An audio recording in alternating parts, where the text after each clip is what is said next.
नकारात्मकता को परास्त करने के लिए आत्मशक्ति ही सबसे बड़ा हथियार है। इंसान का शरीर उसका सबसे बड़ा उपार्जन है।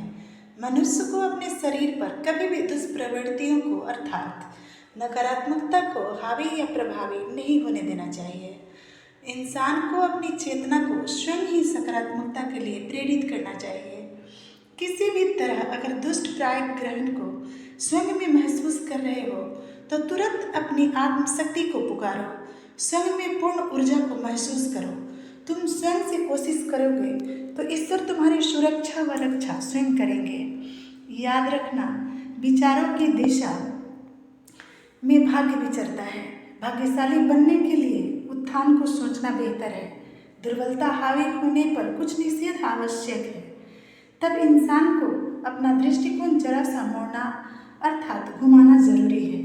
तब उसी दृश्य को देखना चाहिए जिससे अंदर ऊर्जा विकसित होती है। तब उलझनों को अनदेखा करके अपनी जिंदगी से मैत्री कर लेना चाहिए। अपने आप के होने का सौभाग्य खुद से महसूस करना चाहिए। नकारात्मकता एक हठी विकार है। दरअसल इसकी वृत्ति वास रहती है।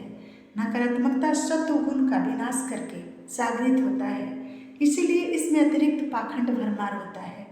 पर सकारात्मकता एक ऐसा सुचालक है जो तमामतर विघ्नों का नाश करके नकारात्मकता को खंडित करके अंततः पृष्ठ विजेता बनकर बरकरार रहता है। कलंक की भांति नकारात्मकता अंदर से कमजोर तो होता है, पर हाँ, उसकी दुश्चेष्टा निर्लज्ज होती है। जब तक उसे भरपूर जलालत नहीं मिल जाती, वो दुस्साहसी बने रहने की चेष्टा करता है। भगवान न करे अगर कभी ऐसी परिस्थितियों से किसी का सामना हो जाए तो देखो, दुर्बल वृत्तियों से घबराना मत। एक सुनिश्चितता संग्रहित रखना अपने अंदर। इन हठी विकारों से डरना मत। एक अवलंबन अपने गिर्द अपनत्व का डोर कसे रखना।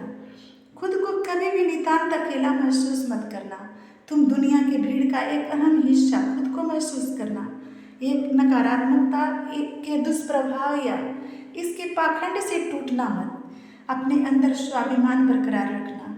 प्रबल मनुष्य होने का भाव स्वयं से जागृत करना। अपने अंतःकरण की ऊर्जा पर भरोसा करके निरंतर सकारात्मक सोचना। वह अपने अंदर विकसित कमजोरी को प्रत्युत्तर हट से उन विकारों को ध्वस्त कर देना या परास्त करने की कोशिश करना। तब जिंदगी का मोह करना। इससे संरक्षण हेतु दिशा निर्देश मिलने की संभावना बनेगी। देखो, मोह का तात्पर्य मतलब तुम सिर्फ तुम्हारे लिए नहीं हो, तुम में तुम्हारे हर आत्मीय संबंधों की आशा व ऊर्जा निहित है। तुम सबके लिए महत्वपूर्ण हो। तुम अकेले ही सूरज की भांति वो प्रबल शक्ति हो जिससे अंधेरा परास्त होता है। तुम मंगलकारी पुण्यात्मा हो जिससे संसार करने की दुश्चेष्टा में नकारात्मकता बुतप्राय या भस्म हो जाएगी। तुम सबके आंखों की ज्योति हो जिसे तुम कभी क्षमता विहीन नहीं देख सकते।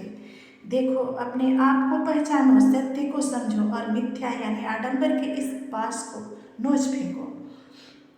तुम दुर्गा हो, महसूस करो। अपनी सजग चेष्टा और उद्धत बरजोरी से तोड़ दो दुर्बलता का सम्मोहन। तुम देव हो। तुम खुद पर अपनी शक्ति पर विश्वास करो। सबकी आस्था, सबका आशीर्वाद, एक अदृश्य सुरक्षा कवच सर्वदा तुम्हारे साथ है। भरोसा करो मेरी बातों पर। तुम्हारे सामने तुच्छ नकारात्मकता कुछ भी नहीं है। देखो, आत्मविश्वास खोना मत। विश्वास सर्व महत्वपूर्ण पूंजी तुम्हारे पास होना निहायत जरूरी है। याद रखना, विश्वास में शक्ति का वास होता है।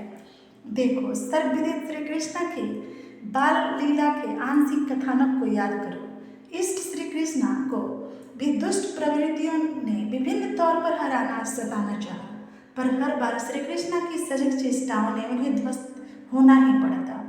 परिस्थितियां चाहे कितनी भी बड़ी क्यों न हो, उन्हें मिटना ही होता है। आतताई अक्सर अपना आप मिटाने हेतु ही उद्धत क्रियाशीलता करते हैं। धधकते दीपक की भांति नकारात्मकता की प्रचंडता भयावह होती है, मतलब उसका साफ निर्मूल होने का समय नजदीक है। दुष्कर वक्त में अपने इष्ट का स्मरण करते रहने से आत्मबल पुरजोर होता है। ऐसे वक्त में अपने अंदर पलते आसुरी प्रवृत्तियों का विरोध करना हितकर रहता है।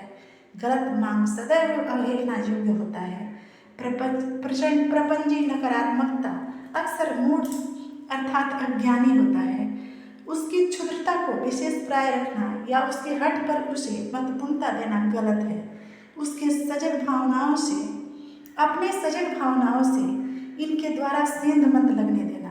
अपने अंतस पर जमे मैल व दुष्वृत्तियों को विभिन्न मार्जक योग अपनाकर उससे निवृत्त होने को प्रयासरत रहना चाहिए। कोई भी व्याधि उपचार के सिद्धांत का प्रवर्तक होता है। सचेतावस्था रखकर व्यवहारिक विधियां अपनाकर मानसिकता को प्रकरणित अजोर यानी उजाले का अभ्यस्त होने दो। दिनचर्या का एक क्षण अपने लिए, अपने उत्थान के लिए संकल्पित होकर जियो। सबके उत्थान की शुभकामनाओं के साथ।